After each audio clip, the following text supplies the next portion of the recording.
Hello दोस्तों, आज हम बात करेंगे इंडिया के सबसे बड़े राजवंश मौर्य साम्राज्य के बारे में। इंडियन हिस्ट्री में बहुत सारे बड़े बड़े एम्पायर्स आए और गए, लेकिन अगर सबसे बड़े और पावरफुल एम्पायर की बात करें तो वो मौर्य एम्पायर ही था। ये न सिर्फ इंडिया का सबसे बड़ा एम्पायर था, बल्कि एंशिएंट वर्ल्ड के सबसे जबरदस्त एम्पायर्स में से भी एक था। इस एम्पायर की नींव चंद्रगुप्त मौर्य ने 321 बीसीई में रखी थी। उनके साथ थे ब्रिलियंट स्ट्रैटेजिस्ट चाणक्य। नंद डायनास्टी को हराने के बाद ये एम्पायर बहुत फेमस हुआ।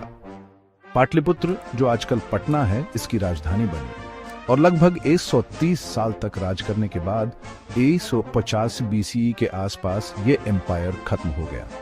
चंद्रगुप्त के राज में ये साम्राज्य नॉर्थ इंडिया से लेकर आज के पाकिस्तान, अफगानिस्तान और बांग्लादेश तक फैला था। उनके बेटे बिंदुसार ने इस एम्पायर को और मजबूत बनाया, लेकिन अशोक महान 267-238 बीसी के समय में ये एम्पायर अपनी बुलंदी पर पहुंचा।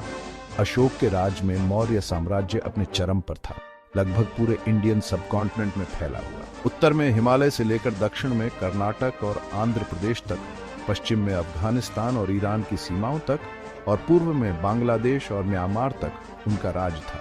267 बीसीई में हुए भयानक कलिंग युद्ध के बाद अशोक ने बौद्ध धर्म अपना लिया और अहिंसा और धर्म के प्रचार प्रसार पर जोर दिया। उनके बनाए हुए शिलालेख आज भी इंडिया, नेपाल, पाकिस्तान और अफगानिस्तान में देखे जा सकते हैं। मौर्य प्रशासन बहुत ही ऑर्गेनाइज्ड था।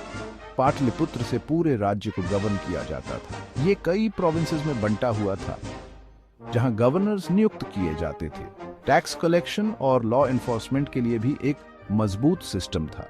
चाणक्य द्वारा लिखित अर्थशास्त्र में इन पॉलिसीज के बारे में डिटेल्स में बताया गया है। मौर्य साम्राज्य की खासियतों में इसका विशाल क्षेत्र, organised administration, religious tolerance, flourishing trade और इकोनॉमी और बेहतरीन आर्ट और आर्किटेक्चर जैसे अशोक स्तंभ और सांची जैसे स्तूप शामिल हैं। लेकिन अशोक के बाद कमजोर शासकों के कारण एम्पायर कमजोर होने लगा। 104 बीसीई में आखिरी मौर्य शासक बृहद्रथ को उसके ही सेनापति पुष्यमित्र शुंग ने हरा दिया और इस तरह मौर्य डायनेस्टी का अंत हो गया।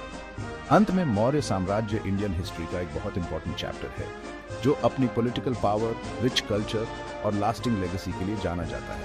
देखने के लिए धन्यवाद और ऐसे ही हिस्टोरिकल जर्नीज के लिए लाइक और सब्सक्राइब करना न भूलें।